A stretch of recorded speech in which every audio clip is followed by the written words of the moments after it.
الله الرحمن الرحيم الحمد لله وكفى ثم الصلاة والسلام على نبيه المصطفى وبعد أولا اسمحوا لي أن أقدم إليكم تحية من عند الله مباركة طيبة تحية تلمع كاللؤلؤ والجوهر تحية متناقلة بين الأمة الإسلامية ألا وهي السلام عليكم ورحمة الله وبركاته. ثانيا أشكر الجمع الغفير الذي شارك معنا هذه المناسبة. في الواقع أنتم نور هذه الحفلة، بل أنتم من أعظم المعنى الحقيقي لهذه المناسبة.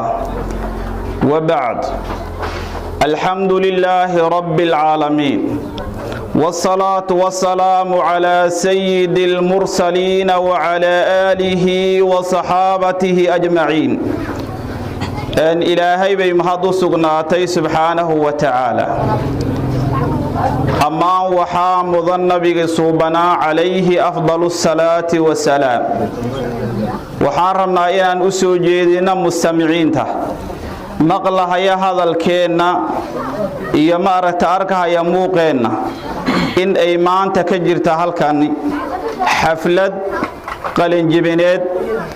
ويكو قلنجبين هيان أرضيدة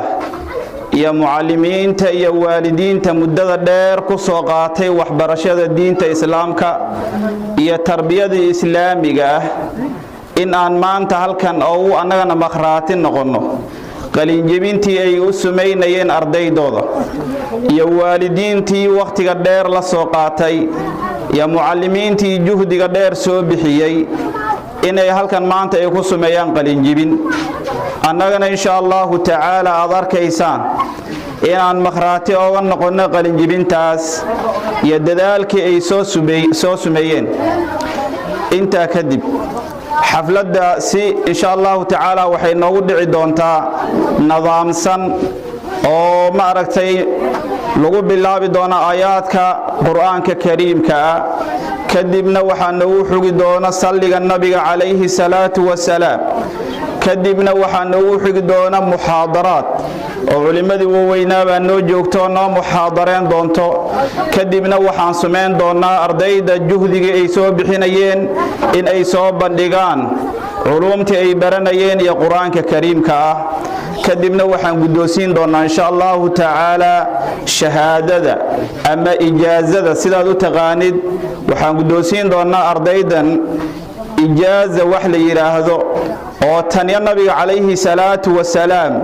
سعان هيسا أبتر كذا معلم كيس إلا النبي والنصيب أن لهلين انت بدن مرمر صامر فردئة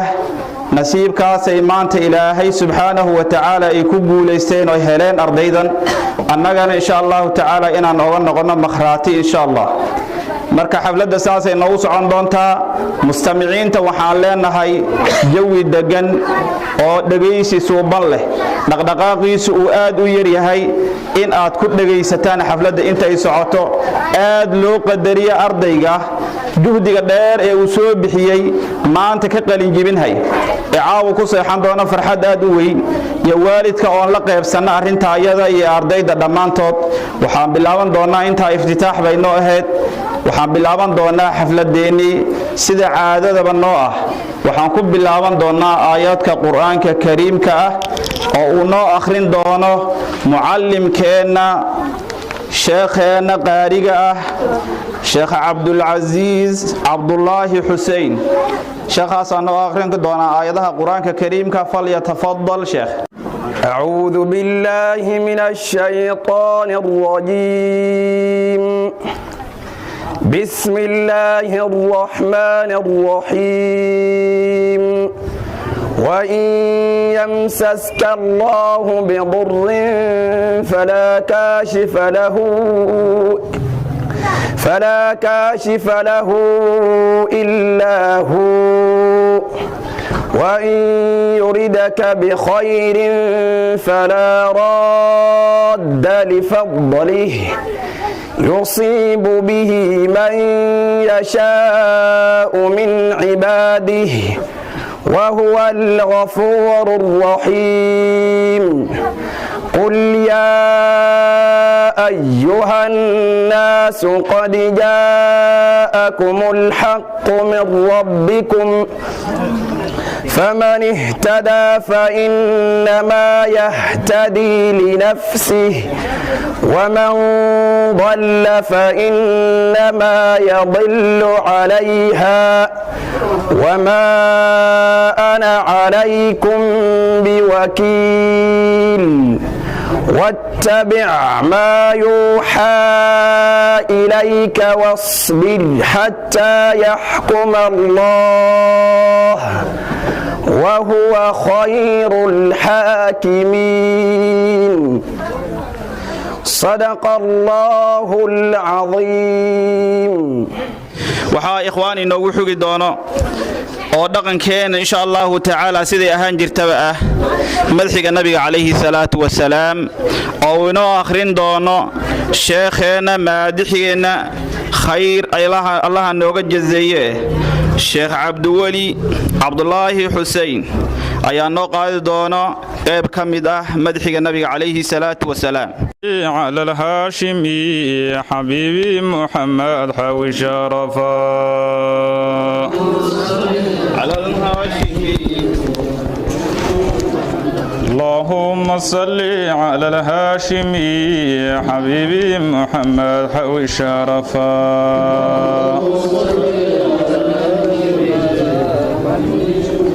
اللهم صل على الهاشمي حبيبي محمد حوي شرفا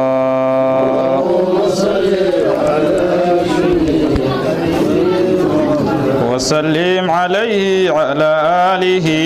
وصحبه النبي أهل المعرفة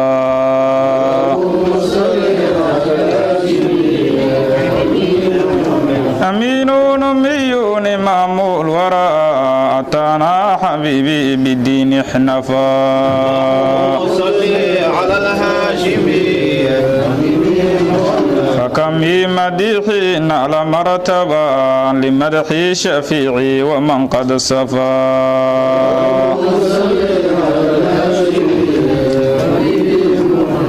فيا ليت شعري ويا ليتني إذا لا مسح معه أو قفا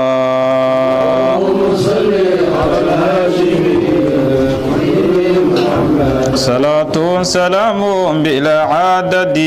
على سيدي أحمد المصطفى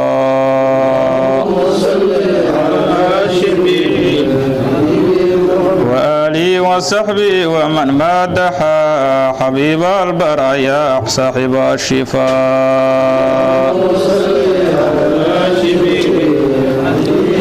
وأتباعه وأولياء الله كشيخي ويسي صاحب الصفا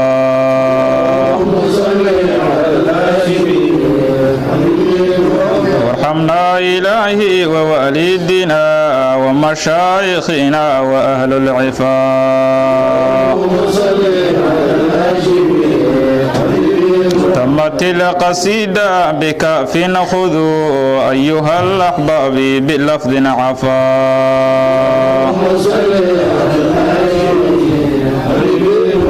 اللهم صل على الهاشمي حبيبي محمد حوي شرفا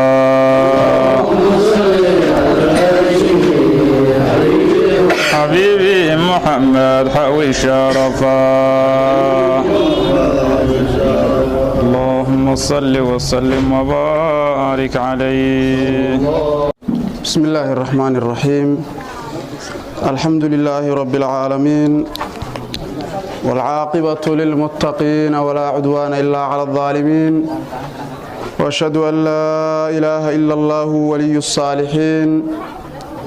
وأشهد أن سيدنا ونبينا محمدا عبده ورسوله صلوات ربي وسلامه عليه.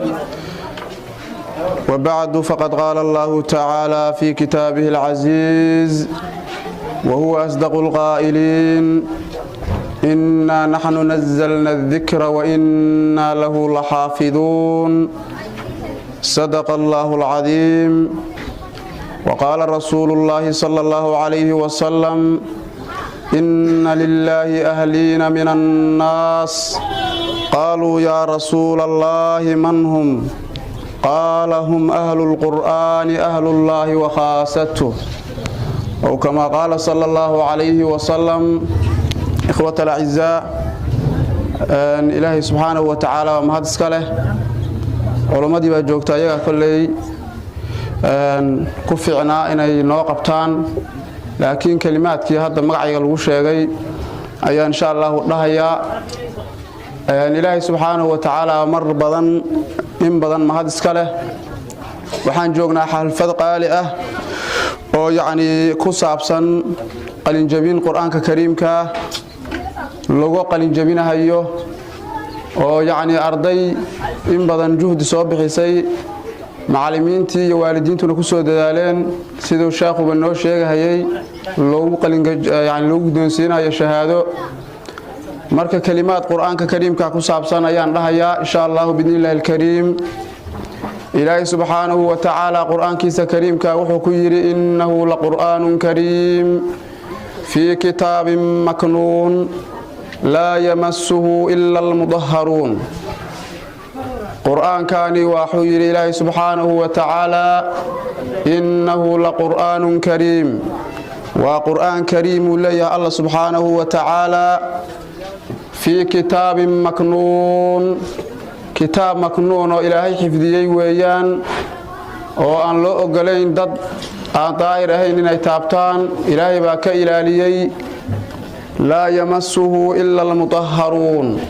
ما تابتان باليري ددك طاهر كامويه ددك له وتنزيل من رب العالمين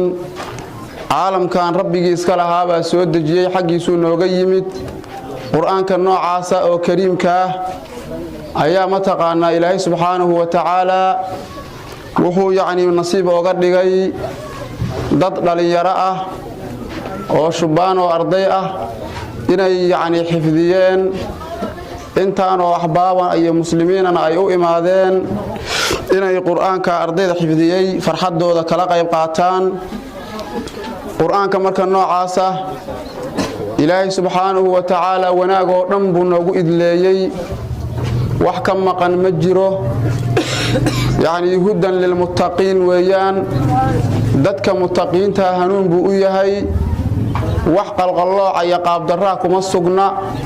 bal qofka asaga toosinaya inna hadha alquran yahdi lillati hiya aqwam bi Allah subhanahu wa ta'ala quraan kan kariimka asaga dadka ku toosinaya in badan wadada ugu toosnaanta badan yahdi lillati hiya aqwam tariiqa ugu toosan ugu wanaagsan ayuu kugu toosinaya buu leeyahay Allah subhanahu wa ta'ala quraankaas noocaasa rasuulkeena suuban sallallahu alayhi wa sallam oo nala amray inaan raacno mutaabacadiisuna waajibka ay nagu tahay rasuulkaas suuban sallallahu alayhi wa sallam dabeecadiisu quraanka noocaas ee kariimka Aisha radiyallahu anha markii rasuulka la weydiiyay oo la yiri nooga waran dhaqanka rasuulka iyo akhlaaqdiisa iyo qaabkiisa waxay tiri kaana khuluquhu alquran dabeecadiisa iyo akhlaaqdiisu waxay ahayd quraanka kariimka saadaradeed marka quraanka noocaasa oo rasuulkeena sallallahu alayhi wa sallam dabeecadiisa xataa soo maartid iyo akhlaaqdiisa hadaad rabtid inaad baratid inaad rasuulka dhaqankiisa iyo akhlaaqdiisa iyo wanaagiisa aad ku yaani raacdid hadaad rabtid ama aad ku dayatid quraanka ka fiiri ilaa waka rasuulka ilaa Aisha kaana khuluquhu alquran quraanka ayuu ahaa markii dhanka la rasuulku sallallahu alayhi wa sallam laga hadlay xadiiska Abdullah ibn Abbas yaani Uthman ibn Affan baan rabaa khayrukum man ta'allama alquran wa 'allamahu balayri khayrukum man ta'allama alquran wa 'allamahu waxaan kugu khayr badan cidda quraanka kariimka dadka baraysa ama baranaysa dadka quraanka ay barteen hadana dadka sii baraya khayriyadii ayaga loo adiifiyo la raacsiyo soo ma aragtid walidaaba hadana quraanka kariimka adduunyo aakhiraba lagu liibaanaya adduunyo aakhiraba waa lagu liibaanaya waxa weeyaan shifahi yaani lagu caafimaadayo wanaag oo dhan ba Ilaahay subhanahu wa ta'ala oo yaani noogu kamilay weey حديث يعني رسولك لغا ورينا صلى الله عليه وسلم امام مسلم او سو سارهيو صحابيان يعني ابي امامه يعني وحو ليهي سمعت رسول الله صلى الله عليه وسلم rasuulka kariimka ayaan maqlay suuban sallallahu alayhi wasallam yaquul asagoo ku qowlaya rasuulku iqra'ul qur'aan qur'aanka akhriya kariimka iqra'ul qur'aan qur'aanka akhriya rasuulku dhahayaan maqlay fa innahu ya'ti yawmal qiyaamati shafii'an li ahli maalinta qiyaama qur'aanku wuxuu imaan doonaa asagoo u shafeecaya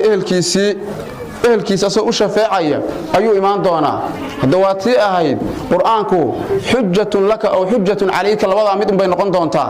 haddii markaad adduunka joogtay qur'aanka aad ku dhaqmi jirtay akhlaaqdaada iyo qur'aanka aad ku tadbiiqinaysay dhaqankaagu uu qur'aanka ahaa maalinta qiyaamo wanaagii qur'aanku ku faraya haddaad soo fartoontay hadda waxay imaanaysaa xujjatun laka xuju adiga kuu noqonaya qur'aanku wuu kuu doodayaa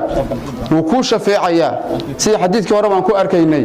ama xujjatun calayku noqonaya qur'aanku aduu xujo kugu noqon doonaa haddaad qur'aanka gacan bidixaysid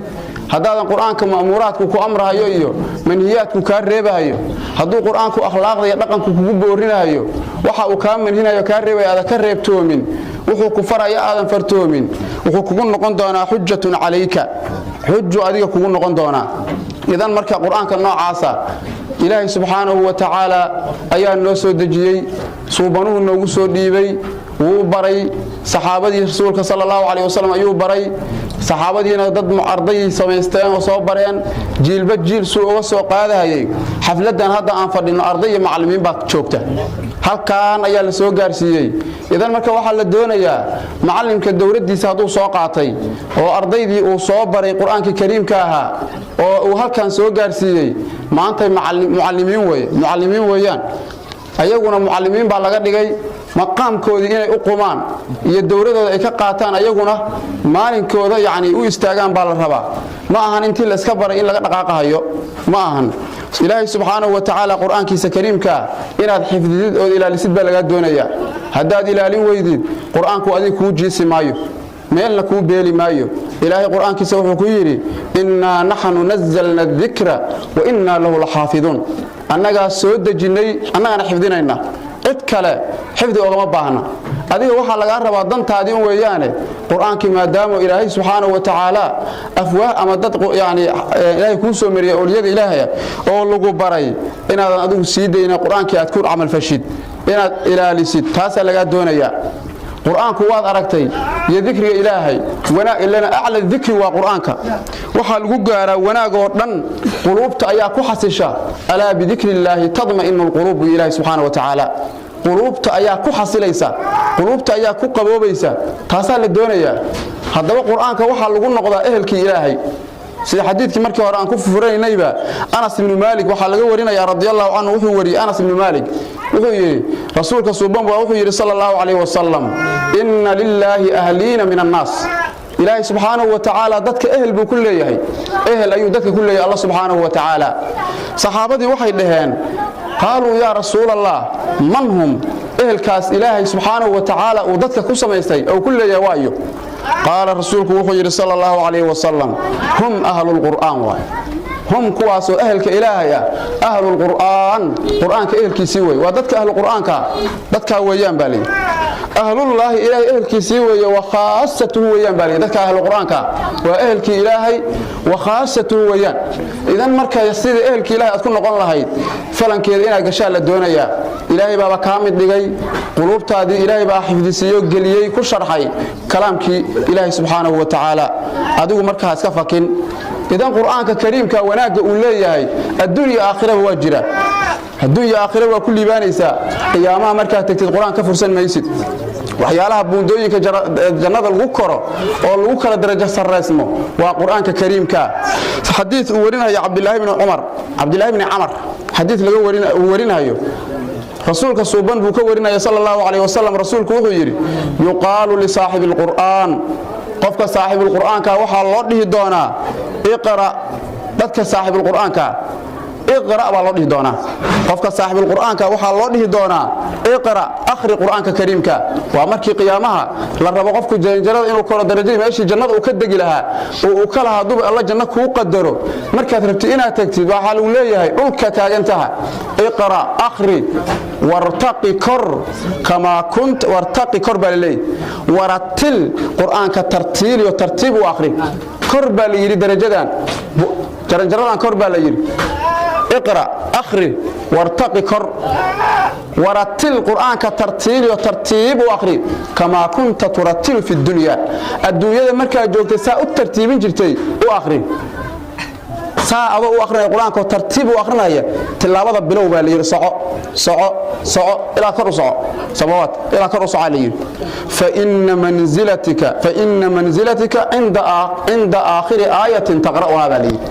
manzilkaagu waxa weeye aayada ugu dambayso oo akhrin doonto meesha kaaga dhamaato hadaa juz taqaanay hadaa subax taqaanay hadaa nis taqaanay hadaa quraanka dhan taqaanay meesha waa lagu kala tagi doonaa idan marka ikhwata al-aizza waxa weeye wanaago dhan waka quraanka xambaarsan wanaago dhan quraanka kariimka baa xambaarsan asaga marka yaa laga hormarin wanaaga iyo fadaaisha ku sugan quraanka wax la soo koobi karo ma aha wax la soo koobi karo xadiidkii Jaabir ibn Abdullah radiyallahu anhu wuxuu yiri Jaabir kaana rasuulullaahi sallallahu alayhi wa sallam rasuulka suuban wuxuu yiri sallallahu alayhi wa sallam yajma'u bayna ar-rajulayn min qatla Uhud laban nin oo dadkii Uhud lagu laayay ayaa la kulminayaa baa leeyahay ala kulmin baa leeyahay في ثوب واحد هل مرة dad badan ba meesha ku laaday qubuurta la rabo in la soo geliyo marada laba isku la gelin raba markaas la kulmin baa la yiri oo fi ثوب واحد baa lagu kulminaya في ثوب واحد ثم يقول سبحانه وتعالى صلى الله عليه وسلم ما دام هل كان مره لaba qof la isla gelinayo rasuulku wuxuu dhahayay ayyuhum aktharu akhdan lil qur'an quraanka yaa xidigiisa ku badan yahay yaa aad u yaqaan quraanka waa ku kala sareeyaan labada qof quraanka Soomaa yaa aad u yaqaan ku sareeyo rasuulku yiri sallallahu alayhi wasallam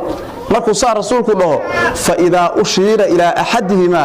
mid markii loo ishaaro rasuulka ilaahu kana sareeyo aad u yaqaana oo kan kale kana ka cajab badan markii rasuulka lagu yiraahdo qadamahu fi lahd ilka kaasuu ku hormarinayo xaqa qiblada dhankeeda la sii xijinayo kan kale dib baa la maray kan dhabarkiisa radif ku soo noqonaya soo fangalaya wanaaga fiir hataa qabrigi marka dhimato hataa qofkii dadkii hadii laba isku aasayo fi saaxibul quraanka baa la hormarinaya qofkaas ayaa la hormarinaya baa la yiri idan marka meel walba quraanka kariimka baa noocaasa idan marka ikhwatal kiram waxa weeye meeshu waa xafladu iska dheer tahay waxyaalo badan baa dhiman waqtigu inuu iska si dheeraada ma aha quraanka kariimka fadaaishiisa wax la koobi kara ma ahan culimada meesha joogto dhan haday isku dawamaraan wax ma artay ay soo intihiin karaan ma aha marka quraanku hadii lagu baray kalaamka ilaahay lagu baray cilmigi furihiisa waad haysataa waxa la rabaa inaad hor u sii socotid diinta ilaahay sii baratid quraanka laftirkiisa yaani intaad ka baratay wixii kaaga dhiman aad sii baratid waxyaalaha kale culuum shariicada sii raadisid taas la doonaya ولذا بعد قفكي علم إلهي سيئي يقفكي كلا يسسنين قل هل يستوي الذين يعلمون والذين لا يعلمون سمعتي نصنا لي سمعتي نصنا مسميين باليري قفكي دكتي علمي ولا سيئي دكتي عن علمي ولا سيئي مسميين نصنا هو سمعتي إنما يتذكر أولو الألباب قفك وحا ونقات عقلك وصاحبك لعلم إله أولو الألباب يا نقون كرا مرك قفك أهل العلم أبا نقون كرا قاس أيا نقون كرا درجاتك وحا لو كلا قريارا ددك سيوك العلم بديهين سمعتي يرفع الله الذين آمنوا منكم والذين أوتوا العلم درجات باليد درجات أيا ليد سمعتي خط الكرام marka waxa weeye cilmiga laftirkiisa meesha waa lagu akhriyaa qolomtii ayaa lagu akhriyaa quraanka kariima soomaartid boorkaas waa ardaasay ka muuqata labada dhanba waa soo quraanka kariimka iyo qolomtii kala waa ka socota waa lagu barta meesha marka dhan walba in lagu dadaalo muhiim weeyaan ilaahay subhanahu wa ta'ala markii la rabay qofka in dad wax la weydiiyo oo bulsho ay wax isweydiinayso qofka soo gaartay wax weydiin lama dhihin maxaa la yiri فاسألوا أهل الذكر إن كنتم لا تعلمون بالير ذاتك أهل الذكر وحويدية لير من هم أهل الذكر مركب ذاتك أهل الذكر وايو وحويان وأهل الذكر هم أهل العلم بالير ذاتك أهل الذكر وذاتك أهل العلم dadka ahlu cilmiga oo ilaahay cilmigiisa uu yani ku arsaaqay dadkaas ahlu dhikri ah dadkaas soo maartid wa ahlul ilmi hum ahlul khashya dadka ahlu cilmigana waa dadka ahlu khashyada ah oo cabsida ilaahay subhanahu wa ta'ala miraheeda keeni kara oo ilaahay cabsidiisa ka cabsan kara weeyaan maxaa yeelay qof aan ahlu cilmi ahayn ilaahay kama cabsan kara subhanahu wa ta'ala ilaahay baa quraankiisa kariimka wuxuu ku yiri inma yakhsha allaha min ibadihi al-ulama dadka ilaahay waxa ka cabsada subhanahu wa ta'ala adoomadiisa xaggooda culimada idan marka qofka raba xataa inuu cabsida ilaahay uu mira ku yeesho ama uu yani ilaahay cabsidiisa helo cilmi bay oga xirantahay soo ma aragtid cilmi bay oga xiran tahay qofkii ilaahay subhanahu wa ta'ala culumtiisa dheef ku yeesha oo cilmiga ilaahay subhanahu wa ta'ala barta ayaa wuxuu sameyn karaa inuu ma aragta waxa la yiraahdo cabsida ilaahay helo rasuulka sallallahu alayhi wasallam markii la dheelmay Israa'il Mi'raj habeenkii Israa markii la dheelmay rasuulka sallallahu alayhi wasallam waatii salaadaha lagu soo farad yeelay hadii salaadii lagu soo farad yeelay rasuulka sallallahu alayhi wasallam horay lagama dhigin tuko salaadii subax habeenimo habeenkii al-Isra wal Mi'raj labada arrimood habeenkii dhaceen rasuulku markuu soo laabtay salaadii subax ma tukan baa la yiri duhur baa u horeysay salaad la tukado maxaa yeelay cilmigii baa maqnaa jibriil baa la soo diray markaasuu duuradii meelahaas buu tujiyay rasuulka sallallahu alayhi wasallam qaabkii iyo cilmigii baa loo baahnaa soo maartid cilmi marka laga maarmo marna dhan walba aad u dhaqaaqdid cilmiga tilaabada qaadid ba yaani furii ah idan marka qotal kiraam culumadii waa haysanaa ilaahay baa nasiiyay magaaladii waa buuxdaa cilmigii ilaahay baa noo buuxiyay aan ka faa'iideysano علمك يا دينتنا ودين التعلم دين التعليم والتعلم واي إلهي سبحانه وتعالى دين بنسيه دين كان مركه ودين التعلم دين التعليم والتعلم ودين تعلم يا تعليم كل سنة وقف برنا يقف لبرهاي سمعت رسولك صلى الله عليه وسلم جبريل بأسد جناي رسولك صحابه سي برهاي صحابه سيؤسي ودين إلى أنك هير كان بنا لسوا جرسي سمعت ودين القراءة أخرس وي قف أمي وحول الله أخرن وحما بران كرو ما لا أنت لوق لقلو أحلام مديسان كرو ودين القراءة سمعت هاي رسولك صلى الله عليه وسلم إلهي سبحانه وتعالى آيات كسود جمعه والرسي اقرأ باسم ربك الذي خلق الإنسان من عرق اقرأ بالي أخرك سمعت ودين القراءة اقرأ أخري بالي إذن إخوة الكرام مركا حنسكب بورينا إلهي عبسي سبحانه وتعالى دتك سان قرحة بدن لوصون تربيي واسي إلهي مهدس إلهي لو حمدين كرا وحان سودر دارمينا صدح دي الرمضان النبي صلى الله عليه وسلم وقدر دارمي رسولك وحي صلى الله عليه وسلم أولادنا وحاد يعني كتربيسان وحاد برتان وحاد يعني إن بدن سيسان صدح الرمضان النبي وقدر دارمي حب نبيكم وحب أهل بيتي وقراءة القرآن نبي جعل كيس إن أولاد الغطرة بيايو أهل البيت كجعل كود إن أولاد الغطرة بيايو قراءة القرآن قرآن كأخرديس سمعت إخوة الكرام مركا أنت هسان كسو جوجينا يا معلم كان شيخ كان كوريجينا يا إن شاء الله بإذن الله الكريم والسلام عليكم ورحمة الله وينو سو جيدي عمل فلكيدي الله نسيو إن شاء الله تعالى محاضرadaas aadka u qiimaha badan الله نسيو عمل فلكيدي محاضرadaas inta maqlahaysay inta joogtay ma taxaadiriin taahaba inaan ku wada dhaqmana naftayda iyo naftiina waa idin dardaarmi waxaan noogu xigi doono معلمkeena معلم dirir ayaa noogu xigi doona kaasoo faahfaahin naga siin doono waxa ay tahay ijaazada quraanka kariimka lagu qaadan hayo waxa ayuu naga siin doonaa maarta faahfaahin naga siin doonaa inay maarta mustamiiciinta nala joogo iyo kuwa nagala socdaba baraha bulshada ay maarta waqtiga ay ku sabraan yaan maarta dardaarmaya waxaan ku wareejin mikrofoonka معلمka kaasaan ku wareejin doona insha Allah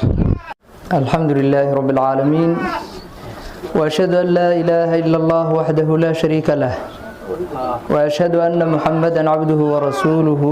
صلى الله عليه وعلى آله ومن والاه قال الله تعالى إن هذا القرآن يهدي للتي هي أقوم ويبشر المؤمنين الذين يعملون الصالحات أن لهم أجرا حسنا أجرا كبيرا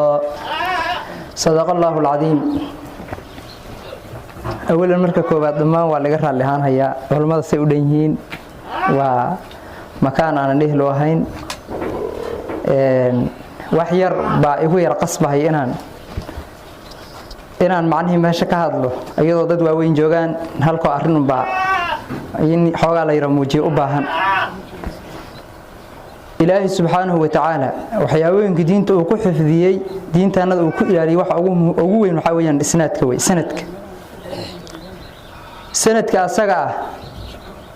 gadaal marka diinta loo raaco meesha hadda aan taagana marka laga bilaabo ood noqoto ilaa markaad joogto ood nooshahay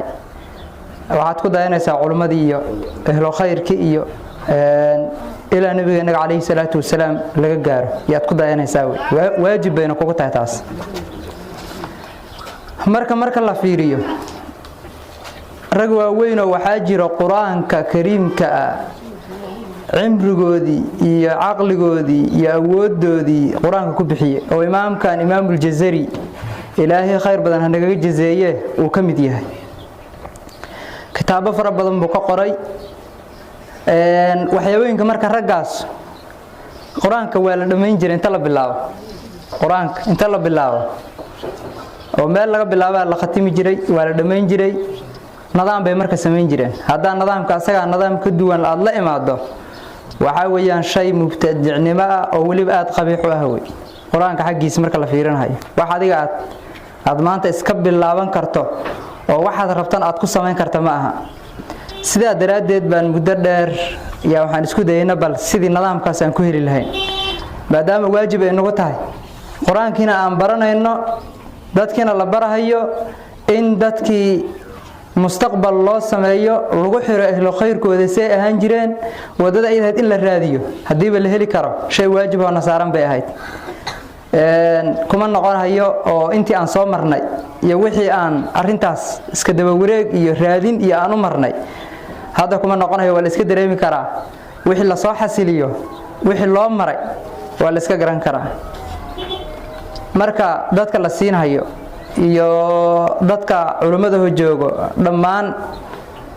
waxaan shay aan aad inaan ugu baraarujiyo aan rabo oo maqlay hadii intii maqashana way maqashay quraanka marka la joogo baabkiisa oo la yiraahdo shay aqoonsi ah hal la helo sanadka waxa ugu weyn ma jiro shahaadada hadda shayga shahaadada la yiraahdo oo la bixiyo oo shahaadada xifdul quraanka la yiraahdo iyo ijaazada oo sanadiyada oo ilaa rabbul izza soconayso marka la isgarab dhigo shayga la rabo inuu midigta ahaado waa ijaazada way waxaana weeye waxa tadliiska iyo wax in shaki ah soo galo waxa hor taagan way shayga hor taagan buu ahaa hal baanan suuro galeyn oo maanta cadeyn u baahnayn oo aad u ilaasho waa lafdiga quraanka macnaheedu wax shaki ku jiro markaad quraan akhriso maanta ijaazo ma haysatid ama shahaado ma haysatid sida daraadeed waxaad akhrinaysaa quraan ma ahan cidii karto ma jirto oo quraanka lafdigiisa lafdi maanta ama ijaazadu ay ilaalinayso ama shahaadada ay ilaalinayso ma aha rag ahlu khayr oo saxaabada nabiga calayhi salaatu wasalaam oo nabiga la kulmay yaa sidii nabiga uga soo qaadan u diiwaan galiyay alxamdulillah si ay dadban u ilaashan yahay wax maanta in wax lagu ilaaliyo loo helo la rabo ma ahan saawu ka sareeya una ka deeqtooma laakiin adiga marka lagu fiiriyo barashada aad baratay ilaa meesha quraanka uu ka soo bilowday meeshan dhexdooda inaad sanad u hesho iyo in wuu xifdiyo waraaq ay ku qoran tahay lagu siiyo marka la isbarbar dhigo taasa ka uwad badan markay qorahayeen rag baa aad uga hadlay waxay yiraahdeen qiwaamu diinina huwa al-isnaadu diinkaanaga marka quraanka waa baaro ah diinta islaamka waa meesha u sarreysay way diintaanada waxa toosinayo oo suubinayo oo macno u yeelayo oo ilaashimaha u ah waxa weeyaan waa isnaadka لو لم يكن لظهر الفساد هدوس إسناد كسجير لهين فساد بعد علها بيرهدين قف كسر معناه وحي أوراه يوسك كإنسان لها لذا مركز هذا الشهادة مركز لافيري يو برنامج كسجير بالي وحد عيسى مركز شهادة اللي يرهده إسناد كان لهين أظن هرت قف القرآن كنت الآخرين واحد إجازة إلى مهل كرت ممنوع بكعطة إن هذا الشيء لكن وراء عبد الله أو تقانته ama xasan oo taqaantitaad u tagto waxaad dhihi kartaa waraaqdaadi maanta laga bilaabo anigu xasan baabal ilaa quraan ma taqaantid ogow quraan waxaad ka taqaantaa suuqa miswaag hore waxa la sheegi jiray macallin dugsi qabanayo markuu la tuqadimu gaa wuxuu leeyahay wadanka baa dhibaato laga soo sheegay culays badan baa jiro marka in la fasaxo yaan u baahanahay ilaa meeshii uu joogay bay quraanku hadda taagan yahay moogta ma dhaafi karo meeshan ama wuxuu sameyn uu soo celin ilaa 3 sano 4 sano iyo suuqa khamiis arud ku soo celin wuxuu leeyahay wali meeshan si fiican oo mayso baranin meeshan in laga dhaadhiciyo yay u baahan yihiin marka waraaqda marka saas oo kale adoo noocaas ah oo na garanayn oo quraanka aqoon yaa waxaad dhihi kartaa Abdullahi walaalo waraaqda shahaadada igu soo wareeji sidii baad ku qaadan kartaa shahaadada haysataa faarax baa lagu dhigi jiray haddana xasan baa lagu dhahaa waraaqda waad iska wadataa sanadka marka ruuxa bixinayo nidaamkaas ahaan hadduu oo la dhaqmo ammaano diiniye ah oo ilaa saxaabadii ilaa yoomina hada soo jirtay yuu ku ciyaar waana shay qiyaamaha lagu xisaabtami karo ogow haddii uu nidaamkaas sameeyo waraaqdan markeedu horeysa waxa ahayn dambiga ka soo gaaray midaan Abdullaahi oo Salaana Xasan uu wato oo saas aad ku siisay iyo midii sanadka ahayd oo qof aan kugu dul akhrinin waxa ku dul qoran hadda hebel wuxuu ugu dul akhriyay quraanka kariimka ugu dul akhriyay quraanka kariimka ayuu dusheeda ku akhriyay kaamilan marka maxay sheegaysaa dhibic yar ka muusa tagin ninka aad siinaysane haddii uu noqdo in aan quraanka kugu dul akhrin xaalkiisa aad garanayn waxay yiraahdaan shayga aanan mar duuduub kugu dul akhrin laakiin arday ku aha oo mar ku soo dul maray rag diiwaan gelinta markay ka hadlayeen khatmo hore uu soo dhameeyay waa lagu kaaftoomi karaa waa arday aad wax soo bartay waa taqaantaa xaalkiisa waad ugu kaaftoomi kartaa laakiin qof aadan weliga wax soo barin oo inta kugu soo biiray ama laba jeer aad ka dhageysatay faqad qara al-qur'aana kaamilan calayhi ijaazadin aad ku siinayso dambi weyn oo kabiiraha ka soo gaarahay lida sida daraadeed yaa marka waxa uu yahay isnaadku shay diinti toosinaya kan bixinayana looga rabo inuu u ahaado ruux ilaaliyo wuxuu u ahaa sidii uu ahaa inuu ilaaliyo marka al-aslu fil khatma lil ijaza an tantahi kaamilata tilaawa wa in khatma marka dhamayso inaad ijaaza heshay yiraahdeen waa inaad ijaaza hesho al-aslu fil khatmati lil ijaza khatmada sida asalka waa in ijaaza loo helo waa in ijaaza ay leedahay marka khatin aad dhamayso waa in ijaaza leedahay adoo cadeynayo riwaaya iyo qaari aan adoo kala cadeynayo haday riwaaya tahay riwaaya aad ugu qorayso haduu qaari yahayna qaari aad ugu qorayso waxayooyinka hadda midaan shahaadada la yiraahdo hortaagan baa waxay tahay hebel quraanka uu bartay wuu xifdiyay waa quraanka dago quraan aan riwaaya lahayn oo qaari lahayn meel ugu socda aan la garanayn weeyaan waxayooyinka hortaagan weey meel aan sawir uga diray qaariyan hadda aan ka qaatay yaan waraaqda u diray quraanku yahay waa sax quraanku akhriyo quraanka way quraanka wuxuu kala bixi 20 riwaayo 10 qaarigu akhriyo ruux aad shahaadada siisay tan bataatan basi ay ku shaqaysan baa la yiraahdeen si ay ku shaqayn karto ma ku qorno hadda aad sideeday hadii aan lahayd ana marqaati ooga ah wuxuu akhriyay riwaayada xafsaha hadii aan lahayd wax loo raadin lahaa wiirshaaq laakiin quraankii buu akhriyay oo mujarrad ah ma ku noqon karto marka mustawfiyan la wajhi riwaaya wa aarifan bi wajhi diraya wa barnaamij waxa weeyaan العلم بالدراية والعلم بالرواية وإنه روح قرآن كي أخريه مركا العلم بالرواية يا وحيك النقطة يا وحوك ربحي inaad arday adiga sameeyso sheekhu ku dul akhriso iyo inuu sheekhu kugu dul akhriyo oo sheekh adiga uu ku akhriyo inaad labadiba isku darsato adiga sheekhu intuu ku akhriyo adna ku dul akhriso mid ugu wanaagsan bay yiraahdeen marka min haythu riwaaya la aad diraayadana ruuxa ijaazada la siinayo oo nidaamkaas maray inta sheekhu ku dul akhriyo dhameeyo quraanka qatimay in cilmi diraaya ahaan loo raaciyo oo juhdi iyo ahkaamti uu kala garanayo meeshan madhab baa ku jiro xukunkaas ku jiro midkan haduu noocaas noqdo midkan la kulmo xukunkaas ka soo bixi waqafka haduu noocaan noqdo magacaas la yiraahdaa makhrajka xarafka makhrajkaas ka soo baxa cilmiga noocaasana inuu baro hadii marka kii asaga intuu bar hadhow dib uu ka ilmaamo qawaacidi mukatabaha dib ugu laabana taas ka hafin baa leeyahay laakiin bataata quraanka haduu ilaawo ilmaamo inuu hadana meelaha ka raadimaan oo inuu hadana sheekh dib ugu noqdo yiraahdeen markuu cilmi riwaaya macna qiraa'adu ku dul akhriyo markuu ilmaamo inuu dib u laabtaan rabaa marka hadii aan marka wax yar 3 daqiiqo wax dhan ayuu aad leey soo fiirinayo waqtigu dhamaaday dadna meesha ay ku xiran yihiin hadaan wax yar aan idin dul maro waxa loo baahan yahay wax la yiraahdo amaano in la imaado taasa yaa waajib ah in ammaano lama kan ardayga daalibku hadda la siinayo waxaa horta laga maarmaan ah oo loo baahan yahay qofka la siinayo inuu ehel u yahay adiga siinayo inaad dhihi karto ruuxan maanta dad wuu sii gaarsiin karaa dad wuu sii gaarsiin karaa markaad leedahayna oo uu gudbin karaa cilmiga aad quraanka aad bartay wuu gudbin karaa haday tahay xagga ahkaam ya haday tahay xagga nudqi ya haday tahay xagga xifdiba wuu gudbin karaa qofka leedahay walow kaana sabab ha ahaadee waad siin kartaa laakiin ruuxaada ku kalsoonaan hadaad ijaazo gacanta u geliso oo leedahay maanta ruuxan hadii meel uu tago wax ma akhrin karo quraanka ma xifdisana ma yaqaano amaana diiniyada halowday oo aday dambigeeda kugu soo noqonaysaa waxa ku qoran oo ilaahay waxa la su'aali ruuxa markii waraaqday uu wato ijaazada uu wato sanadkii uu hayaa sax way wuxuu mari waxa la wixii qaariha uu mari saxaabada nabigu mari alayhi salatu wasalaam malakul jibriil buu mari rabbul izza subhanahu wa ta'ala buu yutagi sax marka kadib marka hadii amaarada noocaas ah ruuxan aad gudoontiisay hadii inta dib loo raaco waraaqdu iska wato hawaan mansuuro inay noqoto waxay yiraahdeen oo sheekh hadda iga sheekeynaya aniga ka qaatay ruuxi saasamay oo lagu helo wadanka dhexdiisa wax baa uga yaal in la qoro magaciisa xafiiska wasaaradda awqaafta diiniga la dhigo la ilaaliyo ama inta dib loogu dhaafay la yiraahdo dadka aad wax siisay dib ugu noqon sax in la yiraahdo anaga hadda saamil liine meel dib lagu soo noqonayo ma jirto laakiin adiga qiyaamo iyo naf baa ka dambeysay ijaazadaas marka lagu siiyo inaad ilaaliso waajib aynaha ku saaran weey waxa marka aan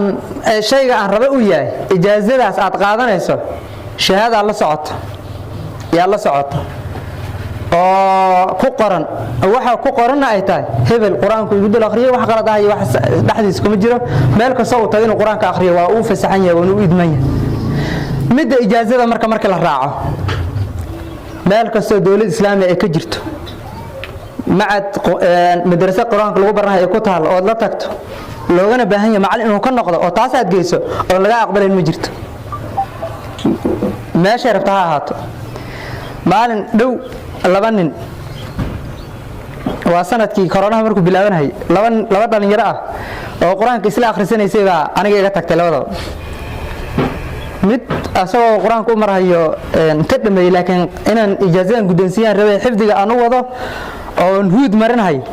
yirmasi kara waan iskaga tagay midna uu dhameystay way isla qaateen marka kuwa ka taga muusisin kuna wuxuu qaatay ijaazadan marka isla tagaan xamar meel quraanka madrasada saan oo kale ay tahay taxfiid ah labada nin mid wuxuu ku shaqeeyay $600 mid $100 buu ku shaqeeyaa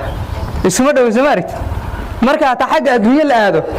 adduunyaha ta markii la aado nidaamkaas macnaheedu marka loo raaco iyo aqoonsi aan marka loo raaco saasay noqonaysaa qofku macnaheedu wax wato oo aqoonsi wato oo quraankii inta nidaam ugu dul qaatay inta macalinkiis wax ku gudoonsiinayo sugay nidaamkii la rabay maray saasoo markaas iyo noqonaya laakiin qofka aan waxba wadanin hadda adduunyadan zamankan la joogo hore oo dhaxdaas oo aad aan shaad u raadin jirnay aan dhigi qofkii haduu wato waxa leeyahay maxaad asaga xaafida yaa waxa leeyahay midaan waxba aqoonin kana la qaadanaya kana waa laga tagayaa marka tan hada sidii way ka macno weyn tahay ijaaza wadata ila meesha quraanka soo faray meeshan dhexdooda wixii macallin quraanka soo bartaad maanta xifdisanta alxamdulillah oo taqaanta oo hebel macallin maxamuud macallin kada ani nabi sallallahu alayhi wasallam baad leedahay waa nimco aad u weyn oo ilaahay in loogu xamdiyo mudan weeyaan nimco aad u weyn oo ilaahay in loogu xamdiyo mudan weey marka mid ijaazada saasay ay u macno weyn tahay oo meesha aad la tagtaba warka la leeyahay ijaazada ka weyn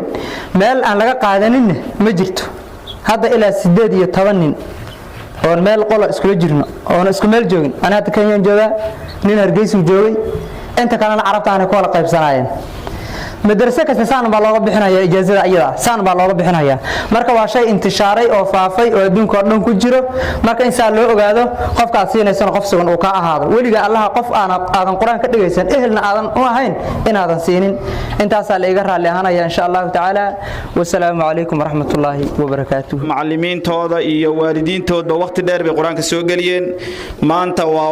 waxaan sameeynayna waa bandhig waa inuu ardayga maanta uu maaragtay wixii uu soo bartay uu soo bandhiga weey marka waxaan u yeeri doonaa arday wuxuu inoo akhrin doonaa qayb quraanka kariimka kamida insha Allah taala dhageysiga aan wanaajino biidnillah waxaan u yeerayaa ardayga la yiraahdo Ibrahim Bishar Adam a'uudhu billahi minash shaytaanir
رزقناهم ينفقون والذين يؤمنون بما أنزل إليك وما أنزل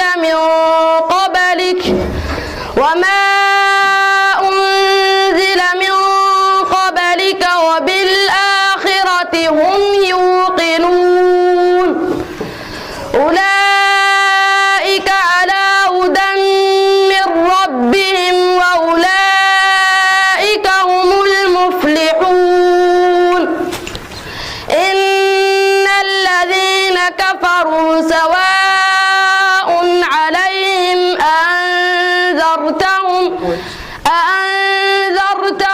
أم لم تنذرهم لا يؤمنون. بسم الله من الشيطان الرجيم. عن أبي هريرة وحال قورنا رضي الله عنه صحابي الله ترى النغضي عن النبي صلى الله عليه وسلم وحكورنا يا قال نبي يري 7 تضوى يضلهم الله الله يا هرنيو يوم مال بو الله هرنيا لا ظل وحار أوسنجرن إلا ظله إلا ظل عرشه الله هركيس موغي. الأول كان كوبا الإمام إمامك وإمامك العادل ويعادلكها. والثاني كاللبادي شاب دليروي كاسو دين شاب بربار في عبادة ربه عبادتي سكبر باري. والثالث كان صدحاد رجل نوي رجل كاسو دي قلبه معلق الوحر بالمساجد مساجد الوحر. والثالث والرابع كان فرادي رجلان لبن وي كواسو دي تحابا اسجعلادي في الله أي في أجل الله إلهي درتي اسكو جعلادي اجتمع كل ما عليه على الحب قلقعيل كاسو كل مي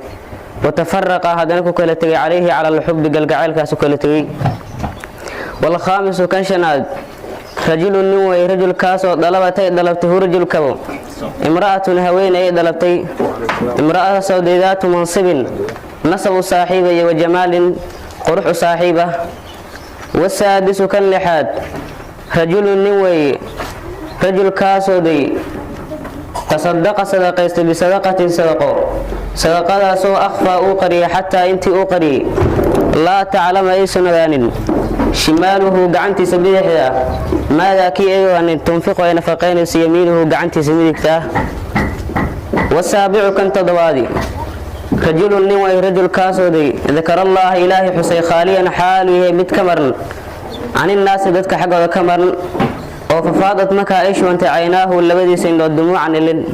فعلو قياس مصدر المعدى من ذي 3 كرد ردا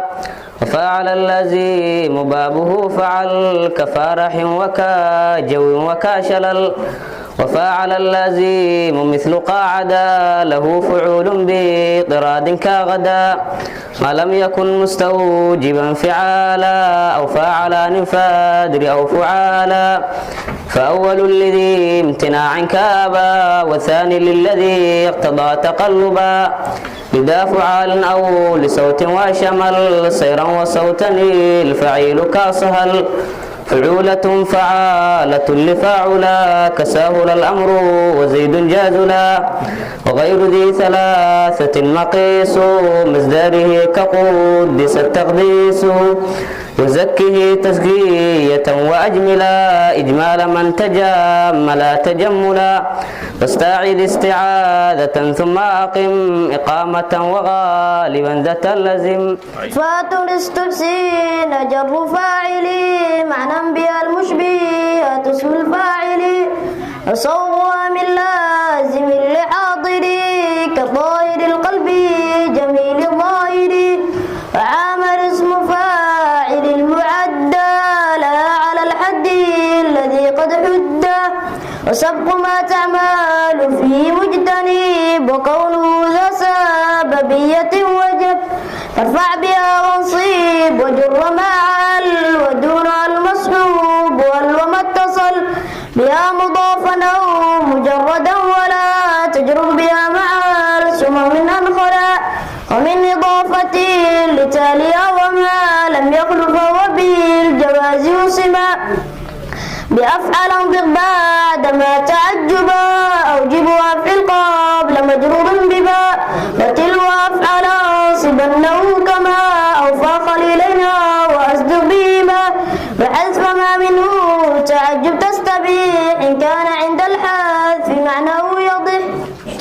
mursal waxaan ku weydiinayaa arkaanul xaj tiradooda kolka hore inaad inoo sheegtid 6 arkaanul xaj 6 inoo sardi hebel الإحرام وقوف طواف الإفاضة سعي الحلق والتقصير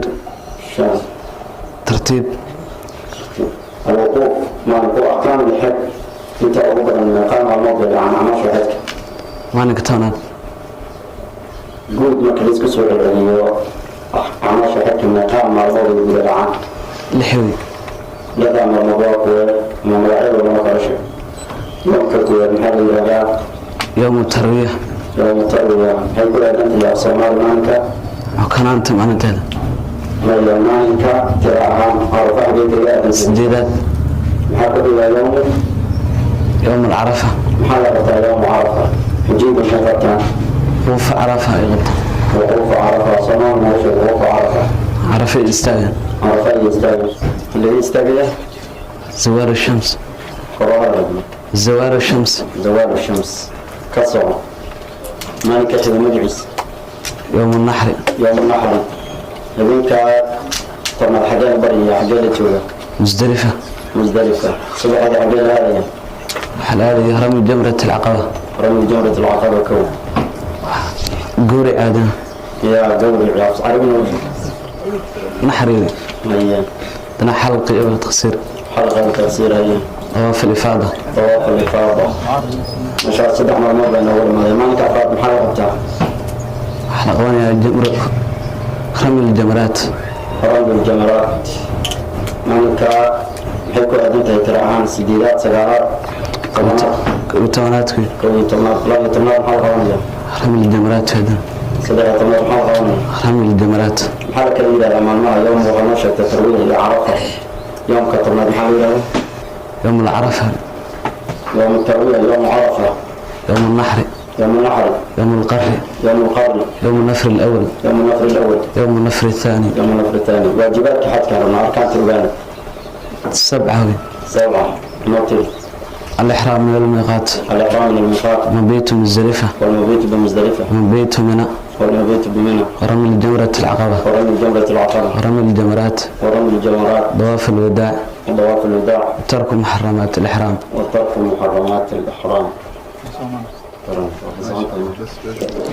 الحمد لله الذي قد وافق للعلم خير خلقه وللتقى حتى نحت قلوبهم لنحوه فمن عظيم شانه لم تحوه فأشربت معنى الضمير شأني فأعربت بالحان بالألحان ثم الصلاة مع سلام اللائق على النبي أفصح الخلائق محمد والآل والأصحاب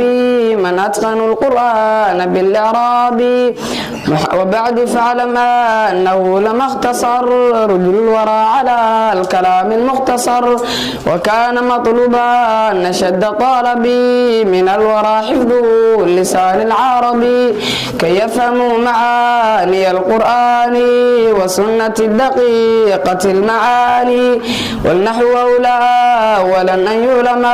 إذ الكلام دونه لن يفهما وكان خير كتبه الصغيرة كراسة لطيفة الشهيرة في عربها وعجمها والرومي ألاف الحبر يا جرومي. سيقول السفهاء السين حرف تنفيس مبني على الفتح